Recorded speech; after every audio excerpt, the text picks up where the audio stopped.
Well, so this old Honda came from a neighbor. They gave it to me for free. They didn't really tell me anything about it. They just called me, told me it's in front of their house and come get it. And that was it. So I went and grabbed it. I just put some gas in the tank.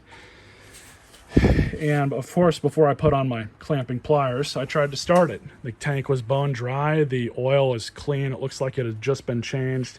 Even the blade looks like it had just been sharpened. The air filter is in really good condition. So we'll stick this back on. There's absolutely nothing wrong with it.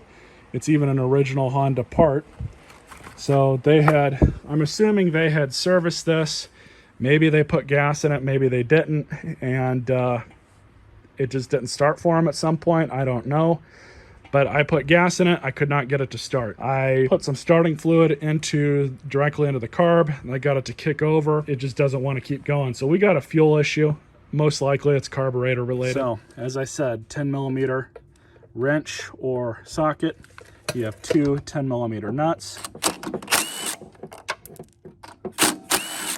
And then also on these you have a 10mm bolt right there.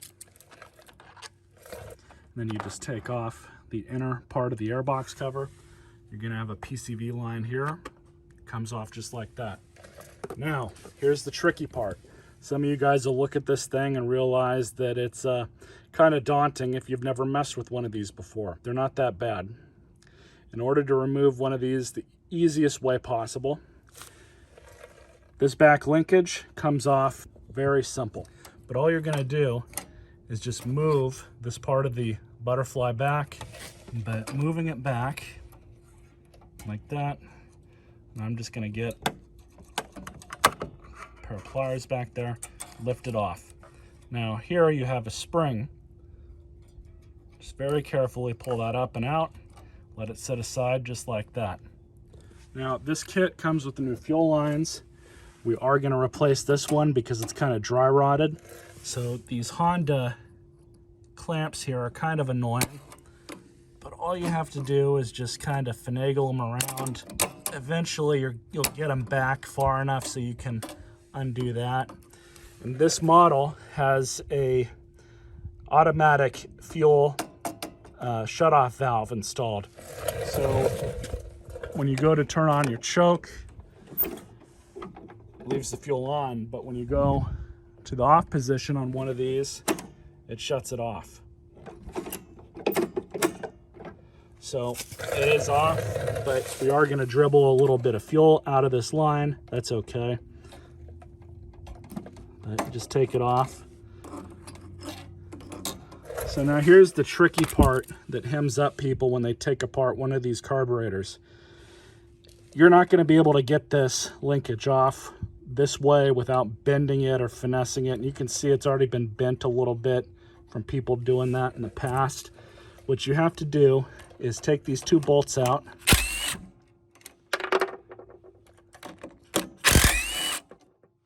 And even if your mower has the different fuel shutoff valve, the manual one, it's still basically the same thing. You're gonna wanna take off this whole piece here so you can move this around. And that's going to allow you to pull that linkage out without destroying it or mangling it. So I like to call this the Honda sandwich. These are the mass of gaskets that Honda likes to use on their carburetors. So the first one on this particular engine is this big gasket. Then we have the carb itself, as well as this spacer, which I'm going to have to probably remove that at the bench. But you can see now there's enough play and slop in this to get the carburetor out without too much fuss. That's how you do it. Don't screw with it any other way. That's the easiest way to get it out.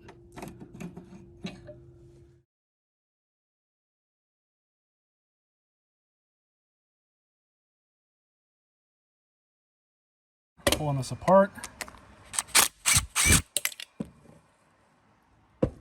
Well, that's part of the problem. Water in the gas, not good.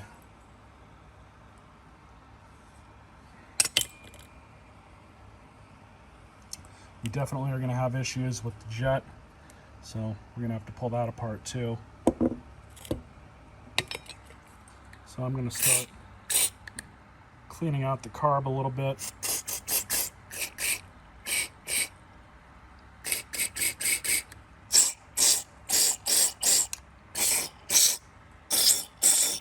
Now, unfortunately, the jets and all of these Hondas and even the clone engines are that if you want to access the center jet here, it's going to make you work for it, because unfortunately they get stuck in there pretty good, especially if there's water involved. Looks like I've undid it.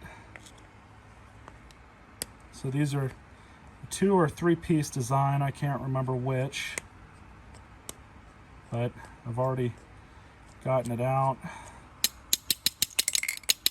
There's the 1 piece. We have another piece that's in here, and sometimes you have to assist them out a little bit, and when you do this, they most of the time will not want to come out. This one's in there pretty good. So sometimes you can get lucky. You have a really small pick, you can get in there sometimes and kind of assist it out. So really the best we can do is clean this out and hope for the best. It looks like it is pretty dirty.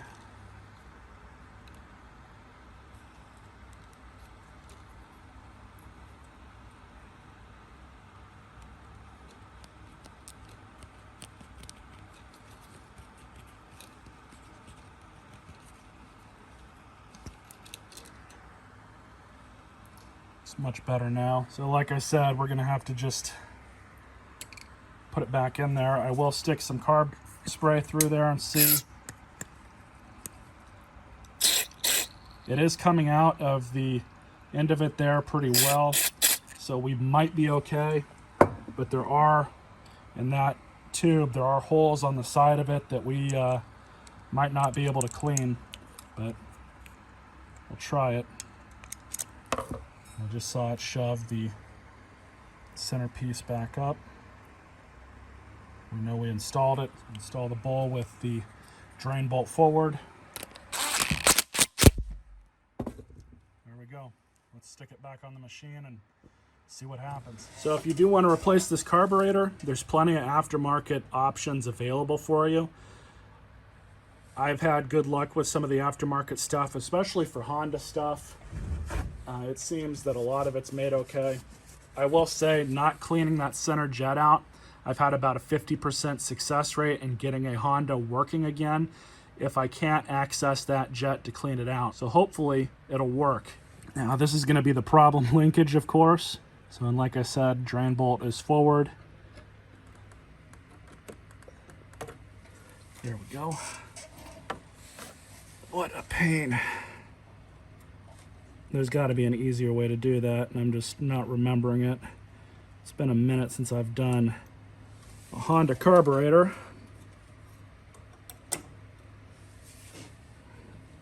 So your Honda sandwich is all in the correct way. You got the gasket spacer, gasket. We haven't reinstalled the rest of it yet, but we will be in short order. Make sure this linkage is in good where it should be, and it is.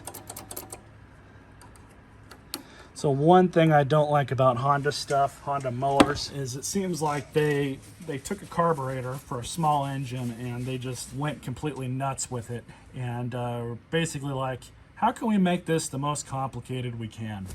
It is reliable for the most part, but when you got to work on them, it's a real pain to deal with. So our other gasket here. There we go. Fuel line back on. Now we just move this ridiculous clamp back forward. I can't stand these clamps.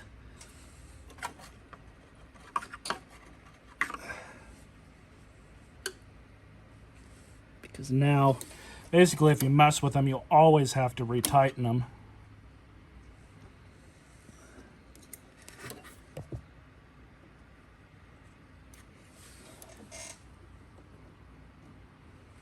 Probably going to be about as good as we can get it.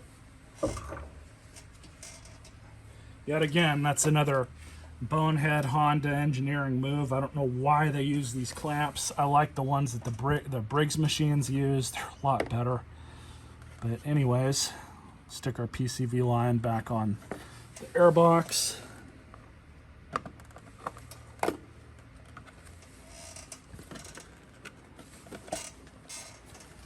And we just have to line up the studs, carb. There we go. Now the home stretch. Put our bolts, our nuts back on.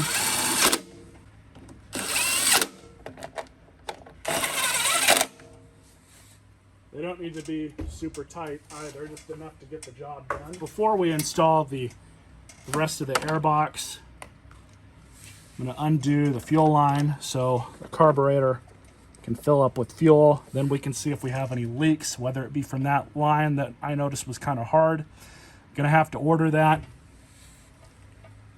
But we'll also be able to check and see if the float and everything in the carburetor is working. If it's not, you're going to start seeing a bunch of fuel dump out of the intake here. So we'll give that a minute to do its thing and fill up. So nothing's leaking. That's good. One more check. No drips, nothing. I think we'll be okay for now. So again, filter is in really good condition. Even the foam is in good shape. It's not degrading. We'll just reinstall this. These go right here. And then don't forget your screw. Now just for good measure, we're going to check the spark plug.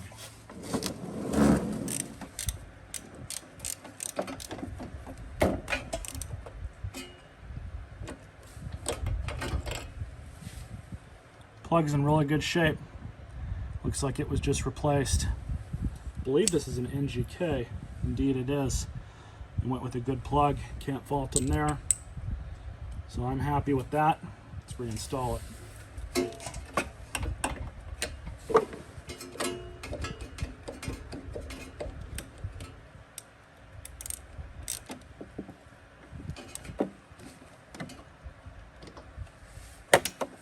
There we go. Let's bring her outside and see what happens.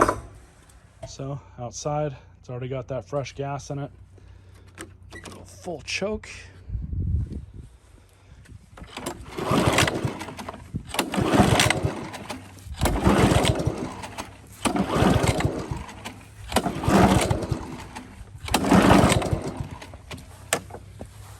So we've got a fuel issue. I'm going to pull off that front bolt back inside. So pulling off this front bolt will tell us if we have an issue with this fuel valve or not.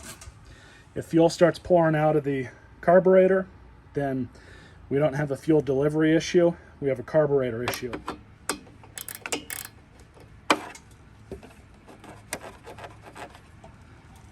So we're going to dump this out and let it just dump for a bit, because all of that's water.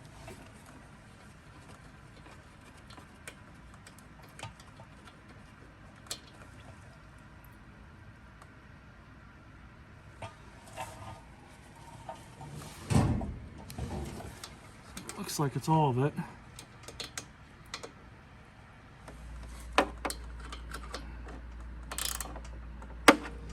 Try it now. Yeah, that's all water. So let's see what happens now. I think I got all the water out of it because the flowage definitely changed. I don't know how the water got in the system that far into it. I guess I should have just turned that valve on beforehand and just let it all drain out anyways, but we'll see what it does now. All right, try 2, full choke.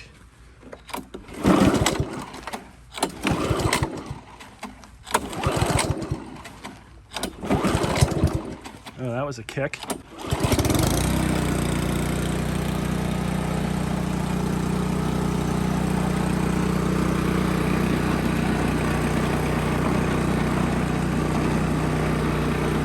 I'm gonna let her run for a bit, for sure. Runs good though.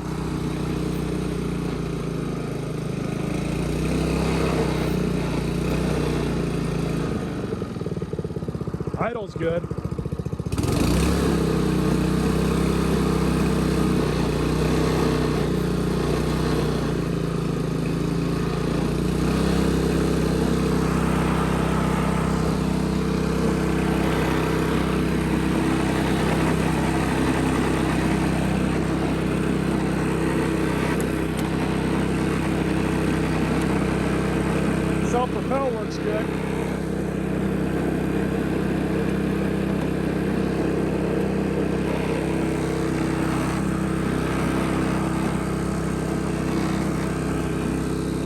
turn the blades on to see what happens.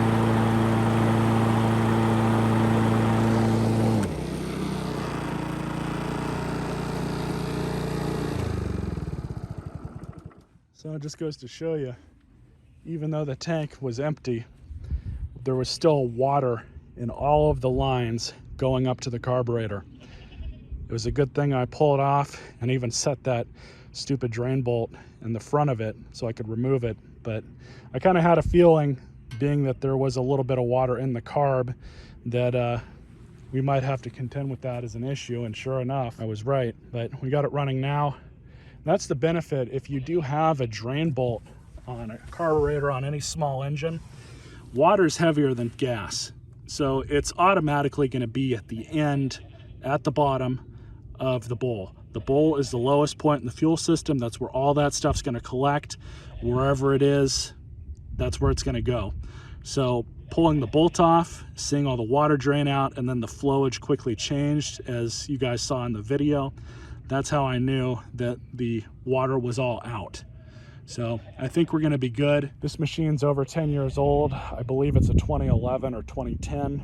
So it's definitely got a lot more life left in it. Stay tuned for more videos.